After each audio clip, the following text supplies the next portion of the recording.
Fala galera, começando mais um podcast do Only One. Hoje mais uma vez, como sempre, com um convidado muito especial. Assim como eu falei com a Leia, que foi a nossa convidada, esse cara teve o prazer de ser meu pai.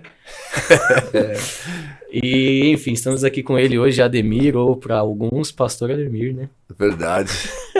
Seja bem-vindo, obrigado aí por aceitar nosso convite. Espero que você possa desfrutar aqui da nossa resenha. E é isso, seja bem-vindo. Beleza. Para mim é uma alegria estar aqui com vocês. Tenho acompanhado o trabalho e vou tentar ser mais famoso do que o Val. O Val, pra quem não sabe, tá como o Val o podcast dele? Tá, né? Vou falar pra você pôr o card aqui, ó. Aí já. Se bem que se colocar o card do Val, aí não vai conseguir bater. Enfim, o Val foi o cara que veio aqui e o episódio dele é o que tem mais views. Tá com quantos? 530. 530. Tá Tá um difícil. desafio para todos os outros tentar chegar na mesma marca, né? É isso aí. Tomara que dê certo, né? Tomara que você consiga. Tem sido bastante legal pra gente também conhecer a história dos irmãos que a gente tem trazido aqui, os irmãos e as irmãs. E a gente quer também conhecer um pouquinho da sua história. É legal porque no sábado você pregou aqui pra gente, pra galera do Only One. Você já contou um pouco, mas você pode contar com mais detalhes, né? Como que foi, de repente sua conversão, como que era o Ademirzinho lá em São Mateus. O Ademirzinho de São Mateus. Então, contei um pouco no culto. Aliás, foi muito legal estar no Only One, no culto, e aí também agora aqui no podcast. Bom, eu era um jovem da periferia, e nasci assim numa família pobre, mas uma família de gente muito trabalhadora. E antigamente a gente começava a trabalhar muito cedo, né? Eu ouvi aqui vários testemunhos aqui dos irmãos, tal, contando as suas histórias, e de fato a gente começava a trabalhar cedo. 14, 15, 16 anos o pessoal já estava trabalhando e já eram CLT, né? Já eram registrados. Então, assim, nasci numa família pobre, vivemos na periferia com bastante dificuldades. Morávamos num barraco de madeira, só tinha realmente 2 cômodos, né? Uma cozinha e um quarto. E eu sempre brinco que a cozinha era conceito aberto, né? Porque ela era cozinha, sala e quarto ao mesmo tempo. Era um conceito bem hard, né? É igual onde eu vou morar, quase. Isso, Então, morávamos ali em 8 pessoas, né? Nesses 2 cômodos. Mas nunca nos faltou nada. Passamos assim, por algumas dificuldades, alguns momentos de adversidade, mas nunca nos faltou nada. E, como eu disse, logo comecei a trabalhar.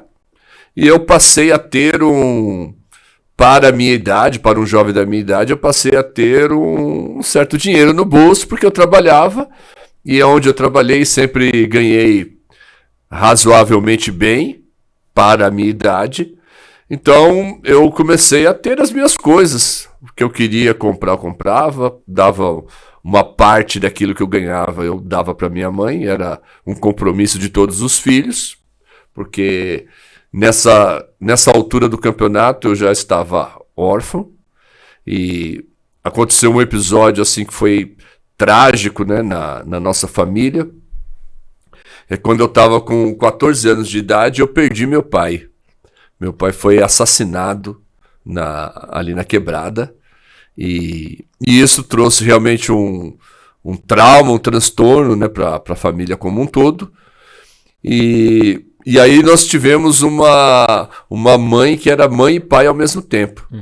E a minha mãe, até para manter a casa e todas as coisas em ordem, ela estabeleceu algumas regras, e uma delas era dar uma parte do salário para ela, para que pudesse a casa ter o suprimento.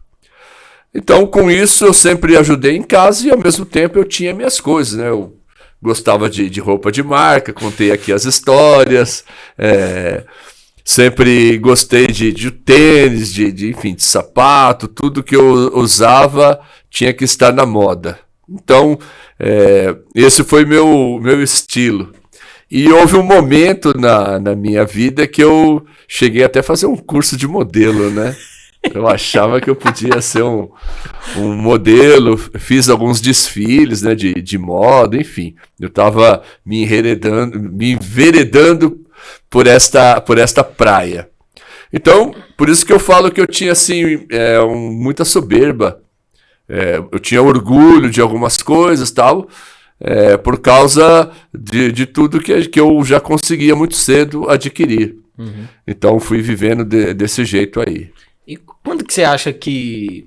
Você contou um pouco no culto e tal, mas quando você acha que você parou de ligar para essas coisas? Porque eu convivo com você há 25 anos e hoje você não é um cara que você gosta... Não é que você não liga e é relaxado, mas você não liga tanto mais porque tá na moda, que não tá... Não, hoje eu sou bem de boa. Gosto, lógico, de comprar uma camisa legal, mas não tenho mais aquela preocupação, né, de... Tem que ser dessa marca, tem que ser a mais cara. Não, hoje eu estou completamente livre disso daí. Não, na minha conversão, uma das coisas que Deus foi retirando de mim foi justamente isso. Eu não diria nem uma soberba, mas era um estilo de vida que acabava sendo prejudicial. Então, quando eu me converti... eu fiquei 1 ano desempregado, então naquela empresa que eu trabalhei, então eu entrei lá com 15 para 16 anos, saí com 20 anos, 20 para 21. Então eu fiquei 5 anos lá. Nesses 5 anos eu deixei de ser office boy, fui ser auxiliar de vendas, depois auxiliar de compras, e eu ainda passei a ganhar melhor do que eu já ganhava. Mas na minha conversão, como Deus tinha um propósito na minha vida e tal, e até um chamado, eu acabei me desligando da empresa. Eu saí da empresa e eu achei que eu ia para um outro lugar, que eu ia continuar ganhando o mesmo salário, mas não, eu fiquei 1 ano desempregado. E nesse um ano de desemprego, boa parte daquilo que eu tinha foi se perdendo mesmo. E Deus, ao mesmo tempo, foi tirando aquelas coisas do meu coração, trabalhando no meu caráter, trabalhando na minha personalidade, para aquilo que Ele tinha que realizar na minha vida. Amém. A gente já vai falar, né, um pouquinho do seu chamado e tal, mas acho que é até aproveitar, né, para você falar mais um pouco do Ademir, não tanto do pastor. Então, acho que para quem não sabe, você jogou futebol, né, e talvez seu sonho fosse ser jogador? Ou não chegou a ser um sonho? Não chegou a ser um sonho, não. Eu sempre joguei futebol, modéstia à parte, jogava bem. Você foi lá em São Mateus e viu que os caras me consideram até hoje, né? É verdade. Então eu jogava bem, modéstia à parte, disputei vários campeonatos, desde cedo. Antigamente tinha o campeonato DEF, né? Não sei se ainda tem, mas tinha o DEF. Esse campeonato acabava revelando muitos jogadores. Então no time que eu jogava lá em São Mateus, alguns foram profissionais. O Alaor foi zagueiro do Santo André, o Joãozinho também foi para o Santo André, porque São Mateus está perto de Santo André, então o pessoal acabava indo para o Santo André na época. E teve vários jogadores que jogaram comigo que foram e se tornaram profissionais. Eu, como perdi meu pai muito cedo, logo eu tive que ir trabalhar. Então, assim, eu nunca alimentei o sonho de falar, eu quero ser jogador. Nunca tive. Mas sempre gostei de jogar bola, então eu disputava os campeonatos na várzea. E mesmo depois de convertido, o pessoal ainda me chamava, eu sempre joguei futebol na várzea, ia nas comunidades, né, que antigamente falava favela, né? Agora diz que é politicamente correto, então tem que falar comunidade, mas eu ia nas favelas mesmo, e aqueles campos que eram no meio da favela mesmo. É igual aqui no... É no Peri ou no Antártica? Do Gabriel Jesus. Tem aqui no Peri, tem aquele perto da polícia ali, como que é, a Arena Bento Bicudo. É verdade. Que é ali perto da Lapa ali, né, da Polícia Federal.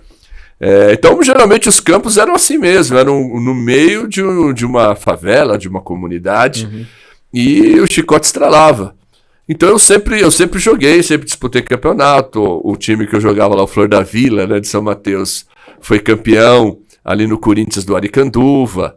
Então, foi uma coisa que eu sempre gostei. Depois aconteceu assim, eu joguei futebol de campo durante muitos anos. Depois o pessoal migrou mais para o futebol de salão. Teve o auge do futebol de salão na época, então todo mundo foi jogar futebol de salão. Eu fiquei bastante tempo jogando só futebol de salão, também disputando os campeonatos e tal. E depois, já de convertido, eu voltei para o futebol de campo. E aí foi quando eu voltei a jogar no Flor da Vila e acabamos sendo campeão lá da região, campeão da Várzea. E tinha muitas histórias interessantes, assim, que eu já era convertido, mas eu sabia, o time que eu jogava tinha uns malandros, cara levava um revólver, ia armado pro jogo e tal, enfim, cheirava cocaína, fumava maconha, mas eu já tinha me convertido.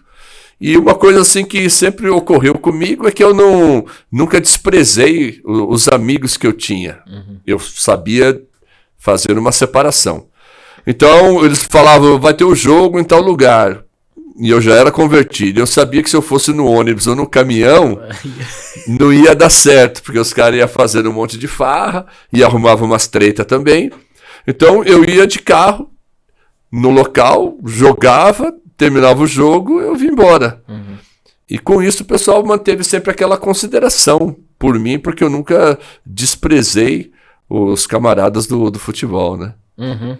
E é engraçado porque você teve toda essa caminhada no futebol e aí depois de você ter parado e depois de bem velho, você acabou me acompanhando também em várias, né?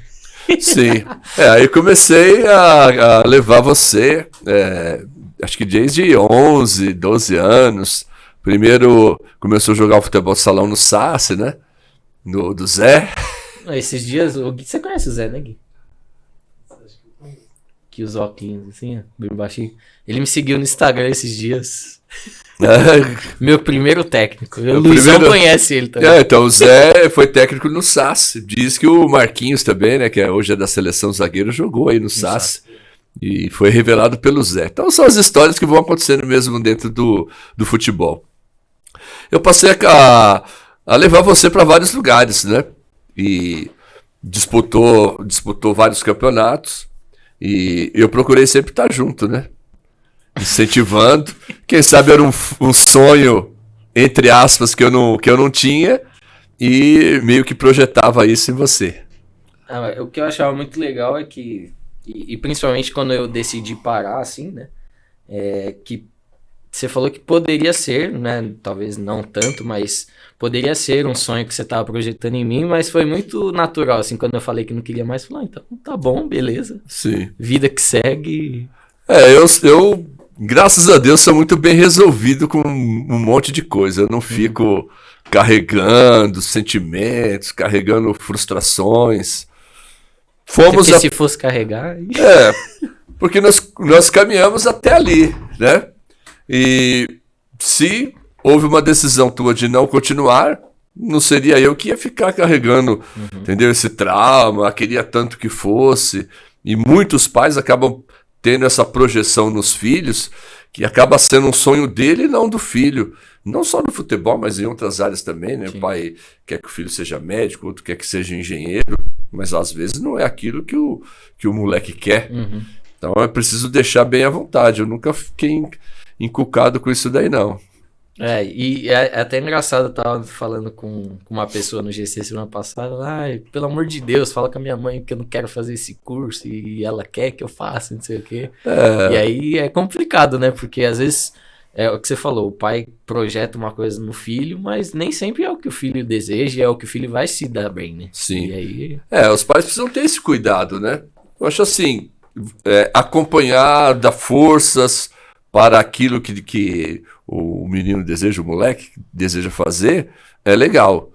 Mas não pode ser aquilo que eu acho que é legal para ele, aquilo que eu acho que é bom. Tem que ser uma escolha.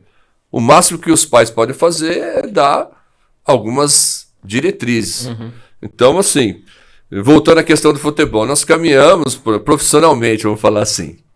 Disputou o Campeonato Paulista Sub-13 e os jogos eram de domingo. E eu me lembro que eu cheguei para o pessoal da igreja, a diretoria da época, e disse, olha, eu vou acompanhar o meu filho aos domingos. E na época tinha escola dominical e tal. Falei, eu não estarei aqui na escola dominical, vou acompanhar o meu filho durante o campeonato.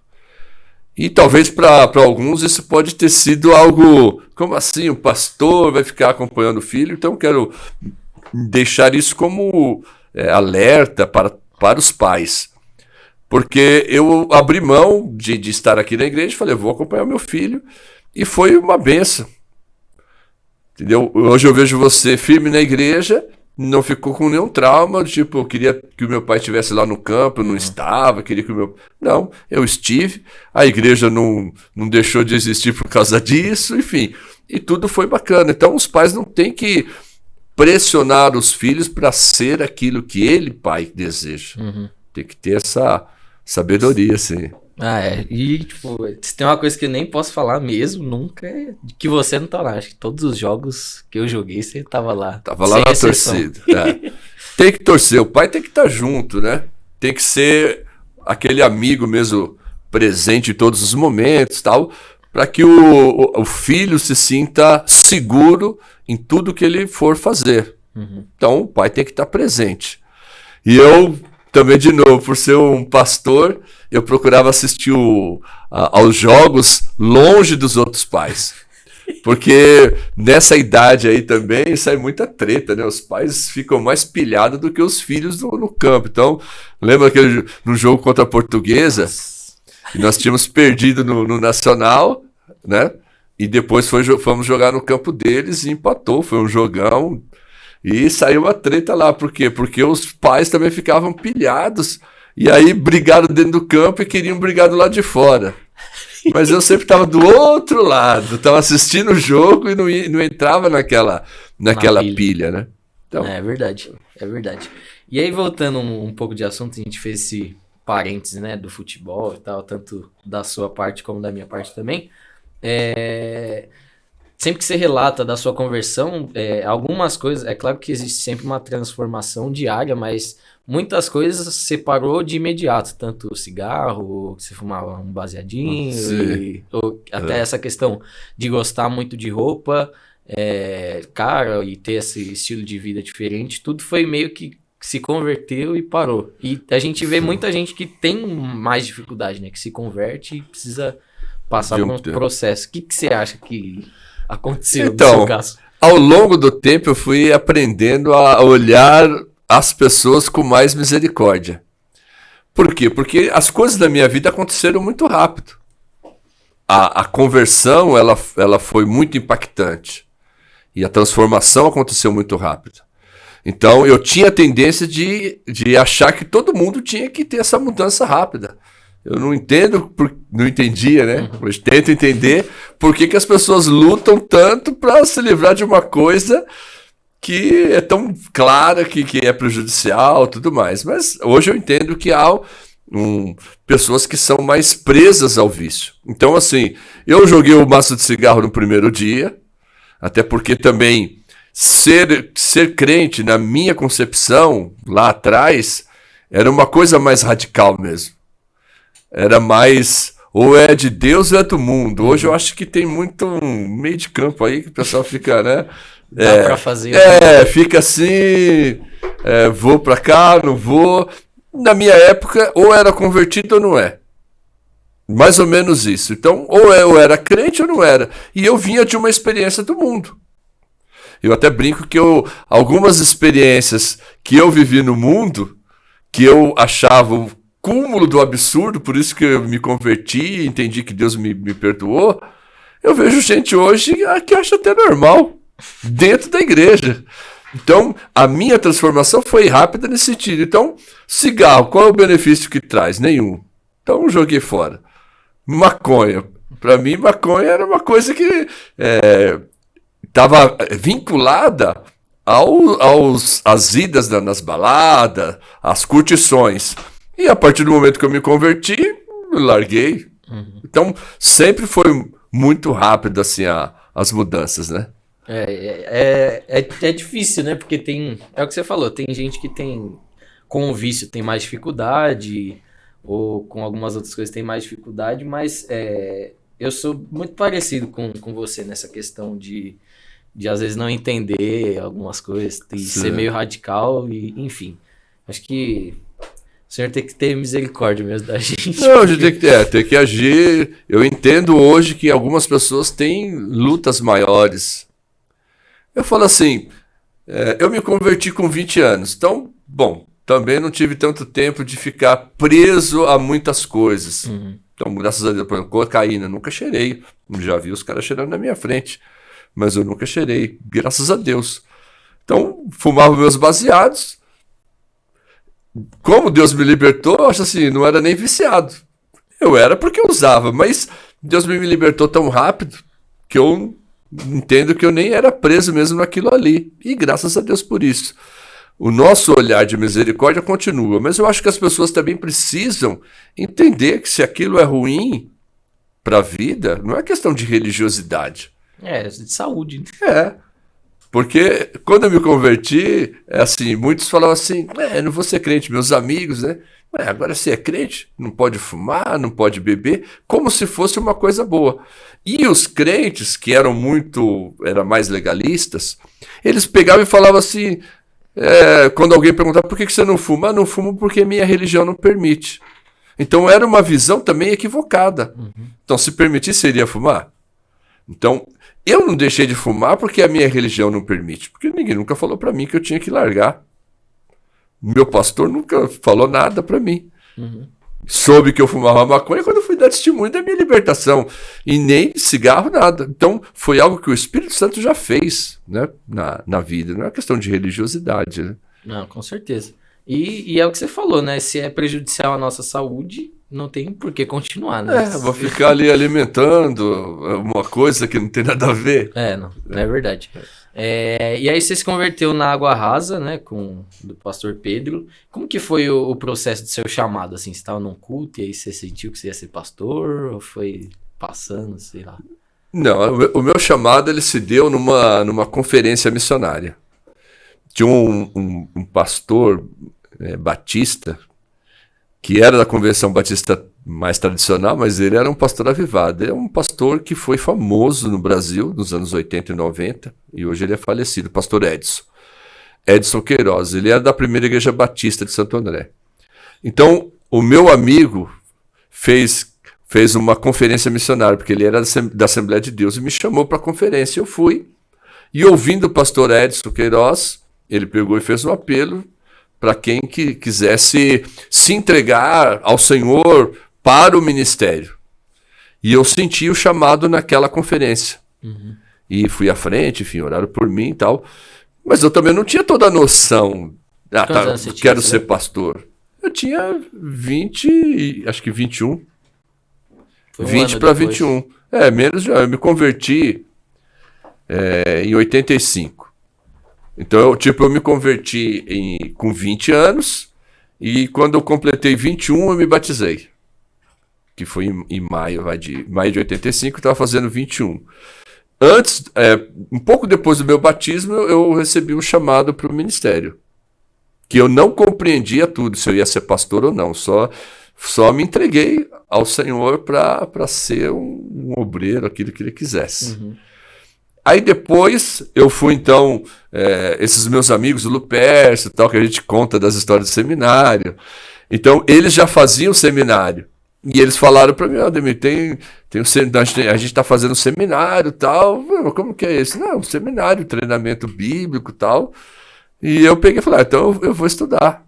E peguei e fui para o seminário estudar. Era chamava Escola Superior de Teologia Evangélica. Era uma escola ligada à Assembleia de Deus. O diretor era um pastor da Assembleia de Deus. E eu fui fazer o seminário, enfim, aí eu fui desenvolvendo. Na medida que eu fui para o seminário, o pessoal já começou a me chamar para pregar, enfim. As coisas sempre foram muito desenroladas, muito. Essa é outra coisa também, que eu vejo o pessoal, para ir para o ministério, parece um parto. Sei lá, tem que vir um anjo. E é muita resenha. Deus me chamou, fui pro ministério. Cara, com um ano que eu estava no seminário, por ser ligado à Assembleia de Deus, quando eu fui ver, eu já estava dando aula da ETAD, que eles falam, né? Que é uma escola teológica por extensão. Eu tinha 1 ano, eu era batista, com 1 ano de convertido, eu estava dando aula na Assembleia de Deus. Porque o pessoal me chamava e já passei a ganhar um troquinho ali. Outro esquema. E em relação ao ministério, assim, como eu estava no seminário, eu vim aqui na freguesia do Ó, na verdade Vila Brasilândia, né? Uhum. Era uma congregação da Igreja da Água Rasa. Então eu vinha para Brasilândia, saía com o Juarez, com outros jovens da época para evangelizar, na favela também, ali da Brasilândia. Muitas vigílias, que eu vinha para vigília, às vezes dormia na casa de algum irmão, ou voltava de madrugada para casa. Depois eu comecei a ir lá para o Parque Santo Antônio também, e dar aula, e pregar, enfim, eu sempre fui envolvido mesmo. Sempre ativo. Né? Sempre fazendo a obra, né? E aí, depois de tudo isso, você começou a cuidar lá da igreja no Colonial, né? Isso, aí quando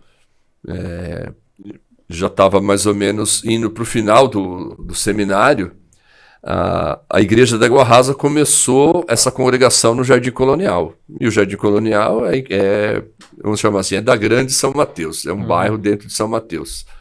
E eu comecei junto com o Silvio Simões, que hoje é um pastor que está lá nos Estados Unidos, e o Caleb também, que era mais na área de louvor, tal, hoje é pastor também, missionário em Portugal, e nós começamos a cuidar da congregação lá do Jardim Colonial. A Igreja da Água Rasa nos enviou para lá, porque a gente já morava lá perto. Uhum. Com pouco tempo, o Silvio Simões já saiu, né, da congregação, e o Caleb foi para a igreja do Patriarca, foi ser o ministro de louvor no Patriarca. E eu fiquei um tempo praticamente sozinho, eu e a minha digníssima esposa Leia, cuidando lá da congregação do Jardim Colonial. E ali também eu fazia os evangelismos, trabalho de escola bíblica com crianças, e foram surgindo muitas pessoas lá que hoje são líderes. O Sérgio era criança, hoje é o pastor da igreja. Uhum. A Cristina se converteu na minha época, é pastora também. A Thaís, que foi secretária do seminário, acho que está lá no Itamaraty. O pessoal todo que hoje é da liderança lá foram pessoas que eu ganhei e discipulei para Cristo. Amém. Amém. E aí, logo depois do Colonial, você já recebeu o convite para vir para cá? Foi essa sequência? Foi, né? Foi. Então, tipo assim, eu estava com 24 anos mais ou menos, estava cuidando da congregação. Fiquei entre 4 e 5 anos cuidando lá da congregação do Jardim Colonial. E aí, em 93, eu fui consagrado a pastor. Eu tinha 27 para 28 anos. Me consagraram a pastor. Logo em seguida surgiu essa sucessão pastoral aqui no Lausanne Paulista, que eu também nunca tinha vindo aqui, nem sabia onde era o bairro, nem nada. Depois que me deram o endereço, eu acabei vindo. E participei da sucessão. Aí preguei, como todos os outros pastores pregaram, e a diretoria acabou me escolhendo. Uhum. Isso aí em 94... eu assumi a igreja. Hoje em dia ainda tem essa questão de, tipo, uma igreja que está sem pastor, aí vem alguns pastores? Tem. Agora, recentemente... É mais difícil ver, né? Não, ainda existe bastante. Então, por exemplo, teve a igreja de São Caetano. Então, tinha o pastor Taborda, que ele primeiro foi jubilado, que ele já estava doente, e depois ele faleceu. Uhum. A igreja entra num processo de sucessão. O pastor José Altair, o baixinho, que teve aqui no culto, ele acabou assumindo a igreja de São Caetano, porque ele estava em Tatuí.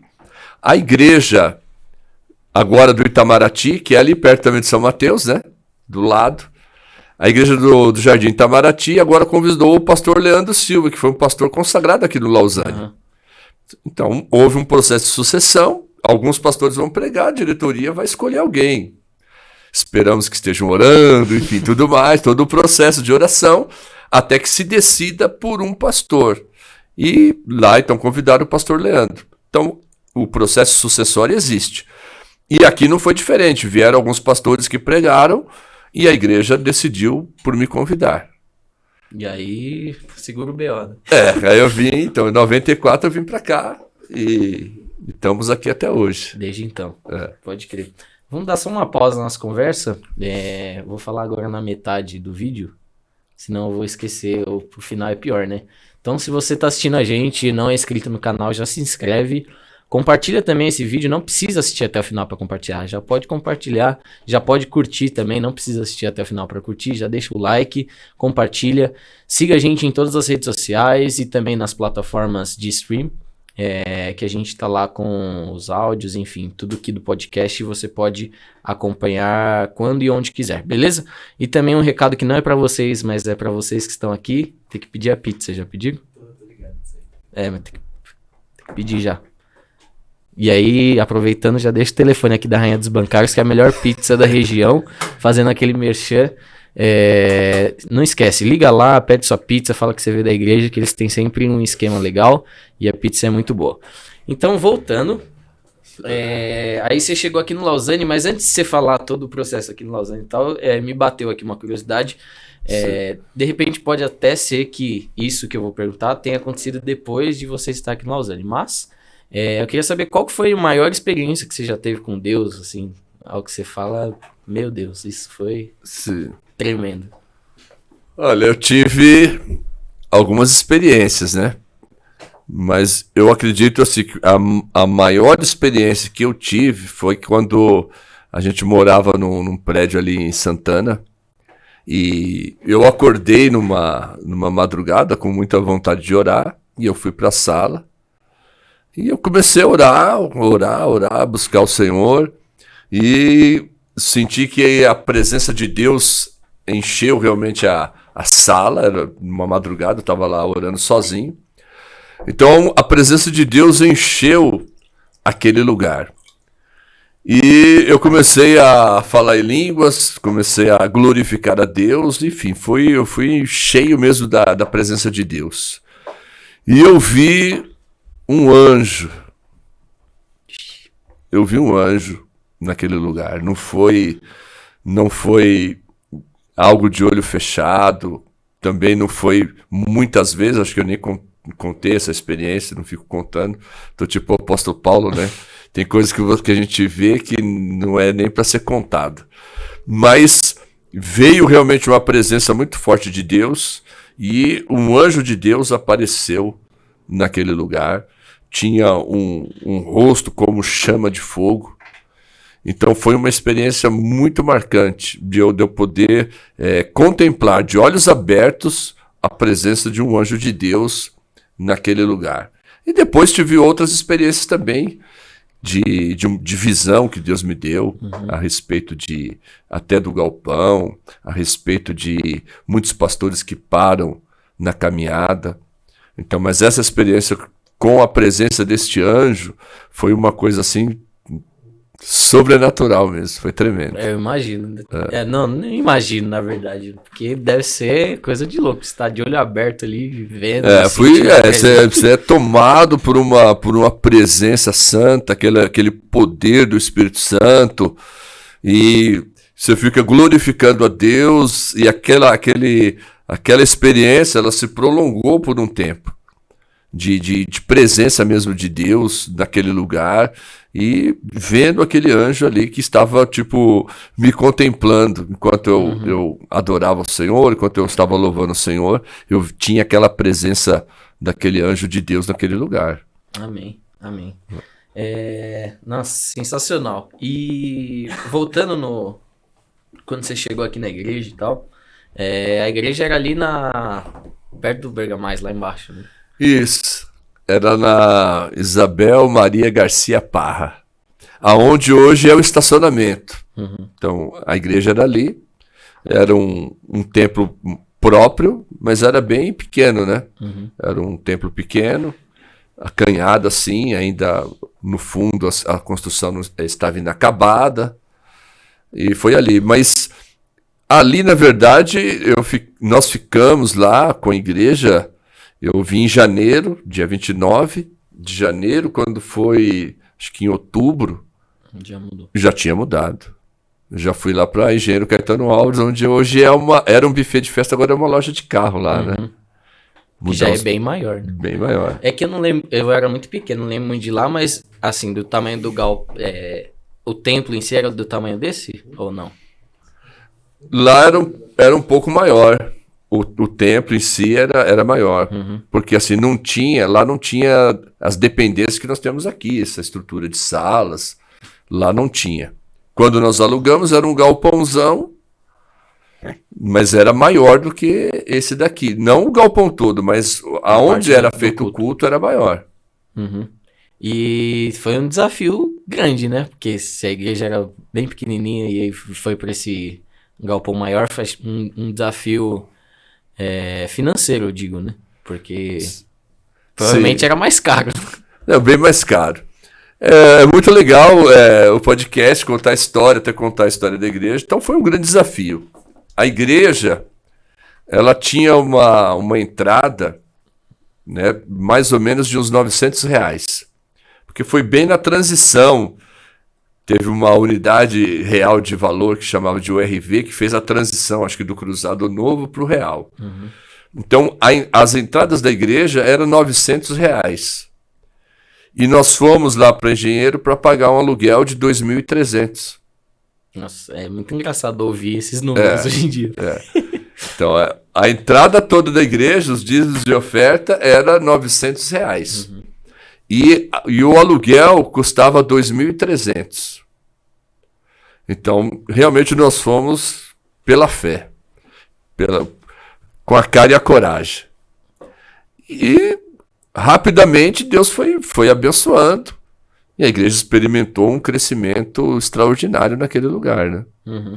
E aí lá, por ser bem maior, acaba... E acho que tem a visibilidade do local também, né? Então, Sim. Muita gente foi se achegando. E Não, muita gente se achegou mesmo, foi se convertendo. Então, assim, quando nós mudamos, o galpão era rústico e nós não fizemos quase nada. Pintamos o piso e fizemos lá um palco de madeira, né, o púlpito. E um presidente da convenção na época, da CBESP, que era um empresário, o Mauro Celso, ele pegou e doou 300 cadeiras de plástico. Tem umas aí que está ainda em uso ainda aí. Em alguns lugares, nas congregações tem bastante. Então ele pegou e doou 300 cadeiras. E rapidamente essas cadeiras ficaram lotadas. Então nós saímos de uma realidade de 60 pessoas, 50 no culto, para os cultos já serem com 300 pessoas e chegando gente. Aí depois nós compramos mais 150 cadeiras, umas cadeiras brancas. E realmente a igreja teve uma explosão de crescimento. Amém. E aí, depois de lá, a gente veio pra cá em qual ano? Eu não lembro também. Então nós ficamos lá entre 4 e 5 anos. Acho que nós mudamos para cá em 99. Eu tinha 3 anos só. Compramos esse local em 1999. Porque a igreja tinha crescido bastante lá. Eu lembro que a igreja realizou, nós fizemos o desafio de batizar 50 pessoas. E nós batizamos em um só batismo 37 pessoas. Nossa. O alvo era 50, ficamos um pouquinho aquém. Mas se nós imaginarmos que nós tínhamos, membros 70, mas nos cultos nem ia tudo isso, em um batismo só, nós batizamos 37. É metade do que você tinha de membro. Em um batismo só. E fora as pessoas, estou falando de batizado nas águas. Sem contar um monte de gente que vinha para ser recebido como membro. Outras pessoas que vieram de outras igrejas para se unir a nós ali, né? E aí a gente mudou pra cá, é legal a gente contando essa história, mudou pra cá em 99 e aqui eu lembro que a gente já fez uma reformona, né? Tipo, eu não lembro se foi quando chegou logo, mas eu lembro que aí colocou o carpete azul, aí pintou o céu, o famoso céu, né? Então aqui nós mudamos. Primeiro nós mudamos também só com a pintura, o chão pintado de cinza, já tinha aquele púlpito já existia, mas ele era todo branco, né? E também o piso também era já só... Já tinha púlpito? Já. Nossa, mas por que a primeira coisa que foi feita foi justamente o púlpito. Entendi. Porque tinha que ter o púlpito, tinha que ter o batistério. Mas foi a igreja que fez, não que foi tinha, a igreja que construiu. Nós construímos aquela estrutura do púlpito ali atrás, aquela parede que fecha lá o palco, aquilo já tinha. Mas era tudo branco. E o piso onde o pessoal toca lá era pintado de cinza e a igreja era só no cimento pintado de cinza. Nós mudamos meio cru. E aí, depois de um tempo que nós estávamos aqui, é que houve a reforma. Houve essa... Então, primeiro construiu o básico e só pintado o piso e mudamos. Depois fizemos uma grande reforma. Da reforma eu já lembro bastante, assim, lembro do pastor Heleno cortando os negócios com uma uma furadeira que tinha a boquinha diferente para fazer as luzinhas daqui debaixo do hall. Sim. Lembro o carpete. O serra-copo que eles falam. Então, aí, até o primeiro a casar na igreja reformada, que ficou bacana, foi o Claudinei, né? O presbítero Claudinei. O pessoal chama de a lenda, né? A lenda, o doutor. Então, assim, nós aí colocou forro, porque não tinha o forro de isopor, colocou carpete, esse piso do hall de entrada, enfim, aí depois, mais pra frente, pintou o céu lá na igreja, e era tudo azul. Aí colocou as poltronas, que também não tinha, colocou as poltronas azuis. Aí ficou show de bola. Ficava bonito. E aí depois, só pra gente fechar essa parte de construção e coisa, depois a gente reformou pro que tá hoje, né? Que foi em 2014. Isso, 2014 para 2015. Aí teve essa outra reforma, porque já estava ficando desgastado aquilo lá. Aí veio essa nova reforma, que deu essa outra roupagem aí, né? Mais pro bege, marrom. Falei sobre tudo isso porque os meninos vão adorar, né? Porque aí a gente coloca ele contra a parede. Quando a gente vai pintar de preto agora?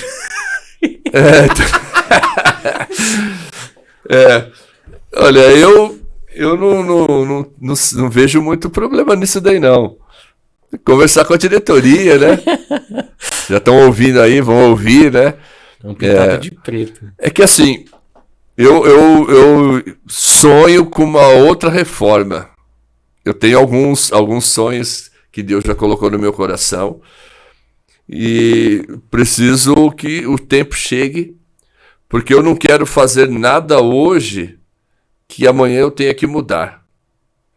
Então, eu entendo que o tempo de Deus está chegando e muita gente tem chegado já na igreja, mesmo em tempo de pandemia, nós estamos vendo esse avanço. E eu acredito que nós vamos ampliar a capacidade do templo. Amém. Então, se for algo básico, vamos fazer uma pintura, até aí tudo bem. Mas eu não quero fazer uma coisa que vá ter um custo elevado para depois eu falar, já ficou pequeno de novo. Tem que fazer algo já que suporte o que vai vir, né? Sim. Eu tenho eu acho que eu sou um pastor moderno.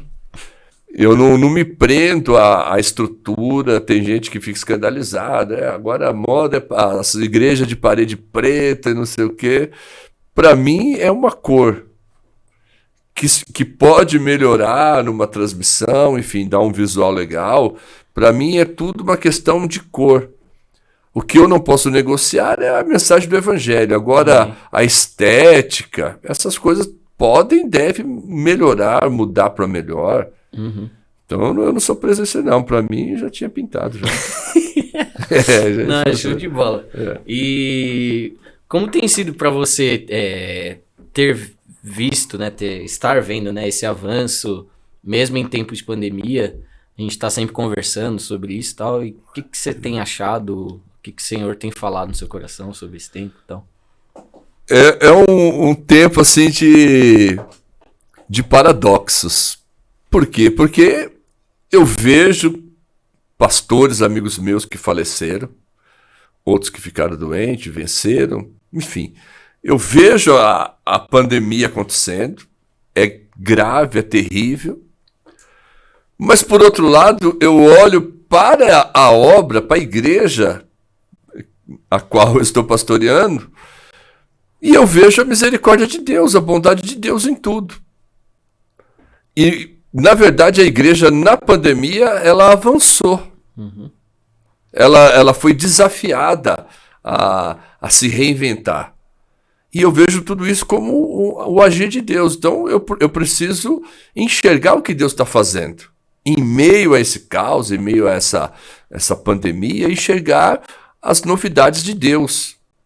Então, eu procuro, como pastor, estar sempre ligado no trono. O que Deus está querendo fazer? Para onde Deus está nos mandando? Então, essa situação toda aqui de mídia, nós não tínhamos nada disso. Era zero. Né? Uhum. E hoje, a gente vê toda essa estrutura, os meninos tudo envolvido, trabalhando, fazendo. A parte de mídia da igreja avançou e muito. E hoje nós queremos mais coisas. Nós entendemos que a gente ainda está bem aquém. Mas se não fosse a pandemia, talvez a gente não tinha nada disso. A gente estava parado. Eu acho que não tinha mesmo. Não tinha. Estaríamos parados no tempo. Então, nesse sentido, Deus nos levou para patamares mais elevados. A mesma coisa com o mercado solidário. O que a igreja fazia? Nada. Então, o culpado é o pastor? Não. O culpado é a igreja? Também não. Nós não fazíamos. Simples assim, a gente não fazia nada. De repente, nós precisamos fazer alguma coisa. E aí, Deus colocou no coração da pastora Solange no mercado, ela compartilhou, falei, você vai fazer? Vou. Então, vamos para cima. Olha o que já foi feito. É um referencial. Todos os pastores que encontram comigo, pastor, temos visto o que você está fazendo, parabenizando, se inspirando. É uma coisa fantástica. O ano passado nós recebemos vários membros. Esse ano, o Claudinei de novo, já tem um outro grupo. Agora, preparando só de adolescentes, se todos que já falaram que vierem de fato, deve dar entre 12, 15 adolescentes que vão se batizar. Eu só posso ver a mão de Deus nisso daí. Amém. Finanças. Será que vai parar? Não vamos conseguir pagar as coisas? Gente, nós não deixamos de pagar nada. Nós não deixamos de pagar nada.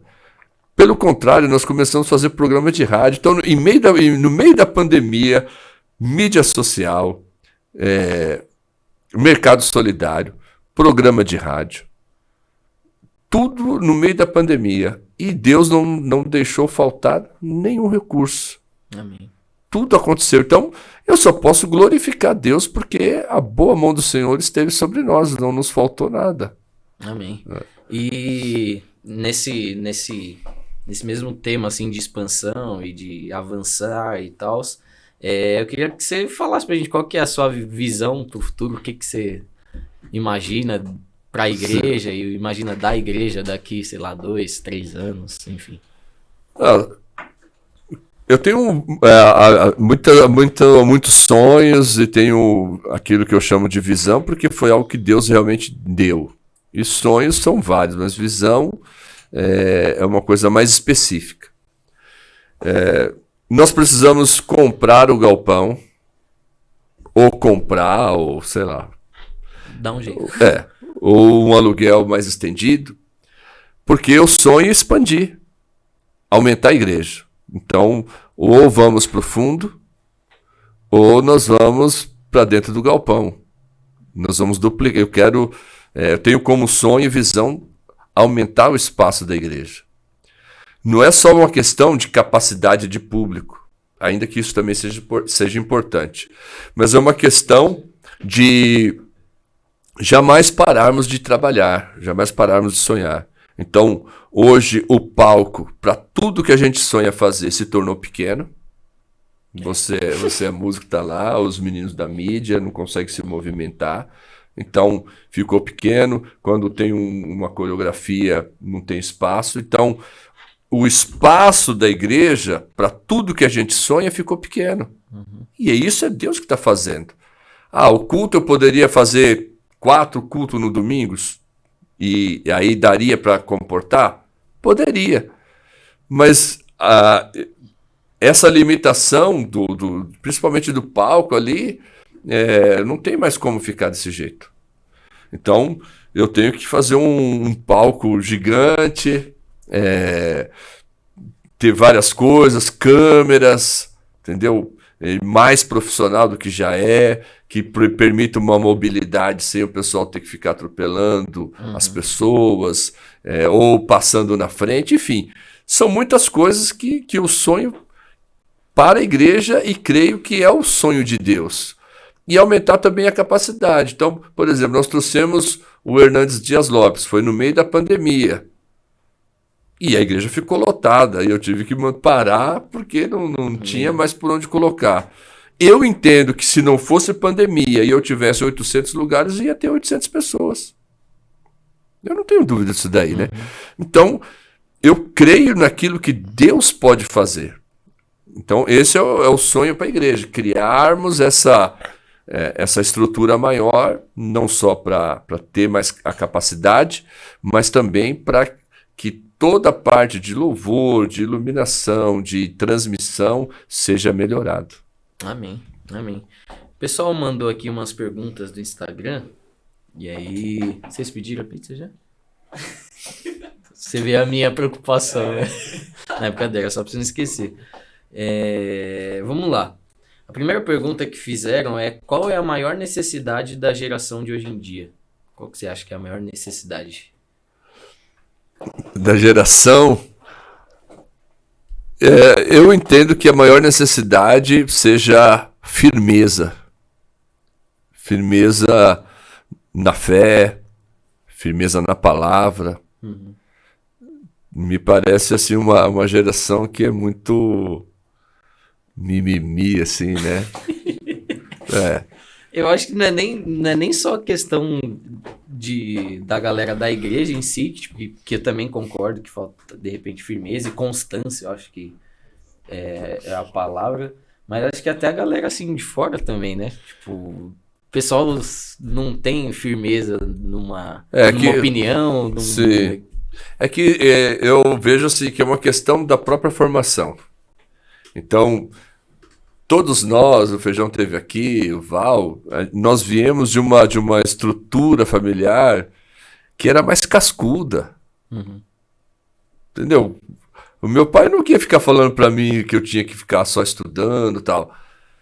Você tem que trabalhar. Então, com 13, 14 anos, já ia trabalhar, já fui ser ajudante de sapateiro, já fui trabalhar na feira. Então, a gente se virava melhor. E isso cria um ser humano mais cascudo. Então, por exemplo, bullying. Na escola, quando nós estudávamos, o bullying sempre existiu. Mas a gente não ficava preocupado com o bullying. Então, quem usava óculos era 4 olhos. Quem era muito magro era vareta. O gordo era rolho de poço. Então, e ficava... Um tirava um barato do outro, bullying, né? Mas ninguém ficava preso a isso. Hoje eu acho assim, não estou dizendo que o bullying não existe, mas eu acho que as pessoas valorizam demais e criam um trauma ainda maior. Então, por exemplo, meu pai falava o seguinte, se você apanhar na rua, vai apanhar em casa. É traumático? Mas só que eu fiquei cascudo. Então, eu não ia ficar, sei lá, levar um murro na rua, eu ia dar uns murros nos caras também. A gente resolvia isso de uma maneira mais prática, entendeu? Então hoje não, bate, o filho vai lá chorar pro pai. Tá, tudo bem, não é pra bater, não é... Espero que as pessoas vão entender, não é ficar mandando bater no outro ou responder, mas a gente tinha essa criação mais cascuda, então a gente resolvia as coisas mais fácil, enfrentava mais de frente. Então, isso... de certa forma, é que está fazendo uma geração que tem dificuldade de tomar decisões, de se posicionar diante de uma decepção. Então, o namorado larga, a menina quer se cortar o pulso, não sei o quê, né? Não tem nada disso, gente. A vida vai seguir, o namorado largou, tem outro que vai ser uma bênção, vamos em frente. Amém. Eu tava até falando eu não lembro se era no GC, enfim, mas eu tava falando justamente sobre isso, assim, das pessoas não conseguirem ter essa firmeza mesmo. E acho que é justamente o que você falou da criação, porque... E principalmente o que você falou do fato de se resolver. Muitas vezes a gente acaba tendo essas situações dentro da igreja. Então, Sim. às vezes eu tô aqui e aí fala, Felipe, tal pessoa falou isso de você. E aí, em vez de juntar todo mundo e falar e se resolver, fica um alimentando o outro e ao invés de resolver com quem resolveu, Não, fica sempre... fica só criando mais fermento e não resolve nada. E tem que ter postura. Eu falo assim, mesmo sendo um cristão, eu tenho um episódio engraçado com eu e o Lupercio, que o Lupercio é bem alto, né? Negrão, e eu não era baixo. Nunca fui baixo. Então, assim, nós éramos convertidos e éramos de fé. Mas, por exemplo, a gente estava voltando do seminário, já tarde pra caramba, aí descemos lá no metrô Tatuapé. Tava eu, Lupercio, a Leia tava grávida, da Carol. Aí estamos lá na fila. Aí começou a chegar um monte de rapaziada das escolas. E foi só engordando a fila. Falei, ô Lupercio, nós vamos de pé, mano, isso aí não tá certo não. Os caras estão tirando nós. E nós éramos crentes. Nós metemos a boca nos caras. Agora... você é crente, você não vai falar? Não, falei. Porque eu estava na razão. Falou o seguinte, não vai subir mais ninguém, não entra mais ninguém nessa fila aí, não.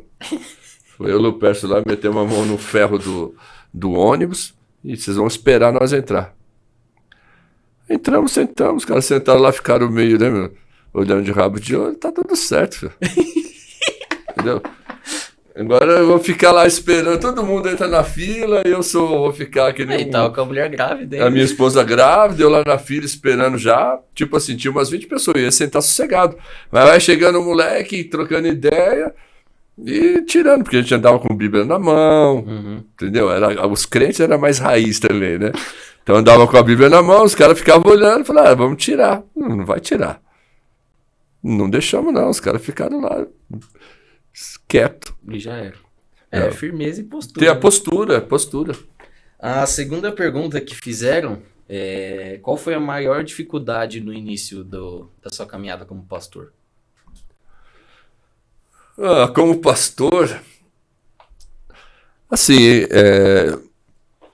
eu acho que a maior dificuldade foi não ter muito direcionamento.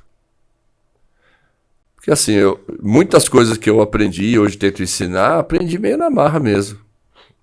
Tinha o meu pastor, todo mundo vê que eu tenho o maior respeito por ele e admiração, me espelho, mas dizer assim que ele me chamou um dia para você vai ser pastor, vem aqui, vai ser assim, vai ser assado, vai me orientar, nunca teve isso daí não. Então eu entendo que eu poderia ter um ensino mais voltado para a questão pastoral, que poderia ter, talvez, me ajudado facilitado o caminho. E eu também entendo que eu poderia ter feito mais. Também não sei se é uma exigência minha, mas eu falo assim, se desde que eu me converti, eu tivesse me convertido dentro de uma estrutura de discipulado, de empoderamento, eu acredito que eu teria feito mais. Porque isso também é limitador, né? A estrutura também te limita. A estrutura que eu falo é o que a visão da igreja ou a falta dela é que acaba também limitando as pessoas. Sim. E eu estou tentando, de certa forma, sair disso para que aqueles que vêm depois de mim possam ir além de mim. Eu ouvi uma palavra que faz muito sentido, estou falando para os jovens também. O líder é para estabelecer um piso e não um teto. Vocês precisam ir além de mim, fazer mais do que eu. O meu piso é para vocês, é a segurança, e não o teto. Amém. É isso aí. A terceira pergunta, para você, qual deve ser o principal foco do cristão? É uma pergunta bem ampla, né? Olha, eu gosto de pensar o seguinte. Existe alguma... falar de um foco só de uma coisa, eu acho meio difícil, assim, falar de uma coisa só. Mas o que eu tenho comigo é o seguinte, eu me mantenho numa pegada, assim, Então, por exemplo, eu nunca parei de orar, eu nunca parei de ler a Bíblia. Eu acho que esse é o foco. Porque ao longo dos anos as coisas vão acontecendo. Então a pessoa tem a tendência de ficar acomodado. E eu vejo muitos pastores assim que acabam se acomodando. Uhum. A gente tem que manter o foco. Eu orava e continuo orando. Eu cantava e continuo cantando. Eu leio a Bíblia e continuo lendo. Acho que é as primícias, né? O básico. Isso é o básico que vai te fortalecer. Outras coisas são acréscimos, né? Uhum. Então a gente não pode perder essa comunhão com Deus, né? Amém. Manter esse foco. E a última pergunta que mandaram é quais são os seus... Ah, isso aqui acho que já foi respondido, não? Quais são os seus próximos planos para a igreja? Tanto material, acho que o material você já respondeu, mas a gente pode ver quais são os próximos planos espirituais, assim, o que você vê da parte espiritual da igreja? Então, a estrutura da igreja existe. A estrutura que eu falo não é agora as paredes, mas existe uma estrutura que está pronta. Os ministérios existem. Então, existe um ministério de casais, existe um ministério de louvor, existe um ministério com jovens. Praticamente todos eles têm pastores cuidando, líderes cuidando. E os próximos objetivos é sempre consolidar essa estrutura que já existe. E fazer com que aqueles que estão vindo, essa próxima geração, tenham treinamento, sejam preparados, empoderados para darem essa continuidade. Uhum. Eu acho que é isso que a igreja precisa fazer. Então, no sábado mesmo, oramos e muitos jovens foram na frente e tal. E no domingo eu já conversei com 2, desafiando para ir para um seminário, Uhum. enfim. Aí vai existir um investimento, precisa existir um investimento por parte da igreja nisso, para preparar esses líderes que vão dar continuidade. Então, assim, a igreja, a estrutura já existe. O que nós precisamos fazer é que essa engrenagem toda funcione de maneira melhor. E natural, para que também não precise ficar... É. um organismo vivo e que funcione... Exatamente. Então, as coisas estão funcionando. Venho aqui, tem um culto de jovens, né? Está funcionando. Então, existe em tudo algum ajuste a ser feito. Então, por exemplo, o que nós vamos fazer com toda essa molecada que está vindo? Para onde nós vamos direcioná-los? Uhum. Então, esse é o desafio do pastor Fabiano, né, com a Carla, de vocês também, e meu, como pastor da igreja. Então, se eu faço um apelo e eles vêm à frente e estão querendo ser pastor, querendo ser missionário, qual é o próximo passo? Não são eles que vão decidir sozinhos. A liderança da igreja que precisa dizer para eles, vocês precisam ir para cá, daqui vocês vão para lá, e as coisas acontecerem assim. Amém. É. Amém. Acho que pra gente finalizar, faz 27 anos, né, que você tá aqui? 27. Qual que você acha que é você já falou que o foco, né, e coisas que você nunca mudou de orar e ler a Bíblia, isso é o básico, né, mas qual que você acha que é o segredo, assim, de manter o coração animado, assim, porque já tá 27 anos no mesmo Sim. lugar e ainda pensando em coisas pro futuro? É justamente isso. Estou pensando sempre no futuro. Eu espero assim que as pessoas não estejam desanimadas comigo. Uhum.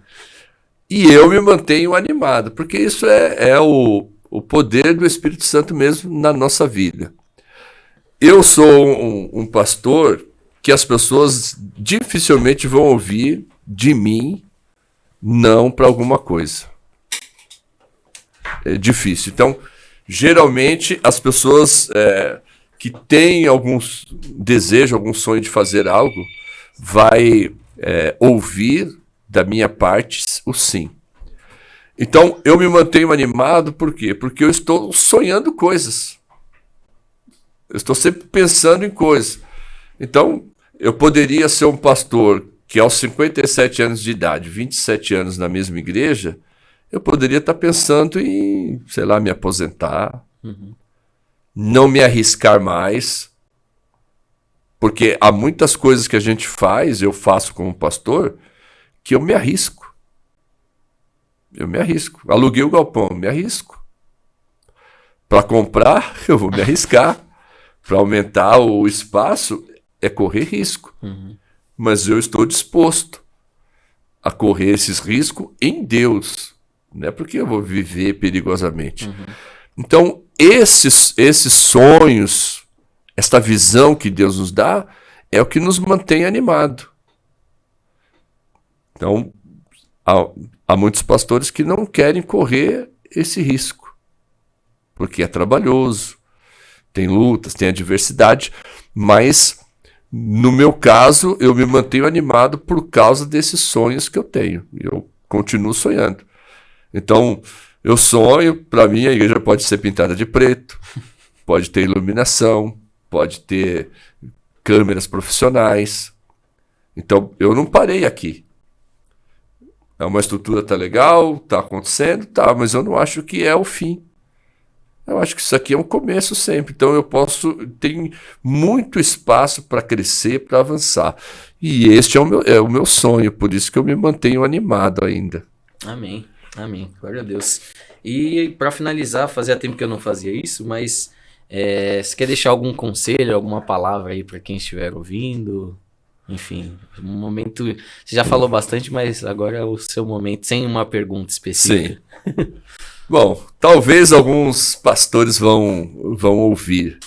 Então, aos pastores, o que eu quero dizer é o seguinte: quando Pedro já estava desanimado, voltou a pescar, né, depois que Jesus tinha ressuscitado, tal. E, aliás, Jesus tinha sido sepultado e depois ressuscitou e ele apareceu algumas vezes. Então, Pedro e os demais discípulos estavam desanimados, desencorajados. E quando foram pescar, aí de novo não deu certo a pescaria.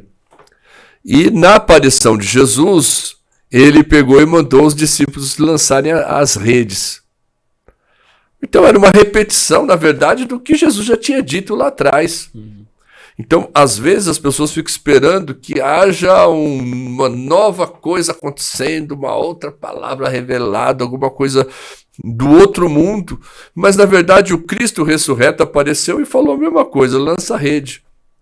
É nisso que eu me apego. Então, isso para os pastores. Continue fazendo o que Deus fez. Agora, tenha criatividade.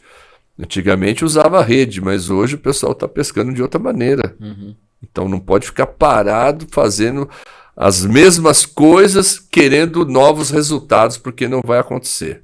Eu preciso fazer coisas novas. Tinha até tinha até na apostila do GC que a gente fez agora, que muitas vezes a gente espera novos resultados, mas faz a mesma coisa. Fazendo a mesma coisa. Então realmente não vai acontecer. Para os discípulos, né, para a igreja, eu vou falar como pastor, eu espero uma igreja em que os líderes sejam corajosos. Corajosos. Acreditem que Deus é o Senhor da igreja. Deus é que está à frente. E os líderes precisam ser corajosos em tudo aquilo que forem fazer. Se os líderes tiverem essa coragem, toda a igreja será encorajada a fazer. Aos crentes vamos dizer assim, os crentes como um todo, persevera em fazer a vontade de Deus, em buscar a palavra, em orar. A vida cristã não tem segredo. Não tem nada de novo. Ninguém inventou nada novo, não existe nada novo. É oração, palavra, congregar, estar em comunhão com os irmãos e Vida É que isso. segue. É isso daí. Show de bola. Muito obrigado mais uma vez aí por ter aceitado nosso convite. Sim. Nós ficamos muito felizes aí de te receber. Como vocês viram aqui, chegou a nossa querida Eita Deus. pizzazinha aqui da Rainha dos Bancários. Mais uma vez o telefone tá aí na tela. Não se esquece de pedir. Não precisa pedir hoje, que é terça-feira. De repente você tá no começo da semana, mas você pode pedir na sexta. Se você, assim como eu, não liga pra isso, você pode pedir na terça também, que não tem problema nenhum. Enfim, galera, muito obrigado para quem assistiu até aqui. Mais uma vez eu peço que você compartilhe esse vídeo para que a gente possa aumentar ainda mais o nosso alcance e para que vidas também sejam tocadas através do testemunho de tudo que foi dito aqui. Amém? Fiquem com Deus, até a próxima, um beijo e tchau.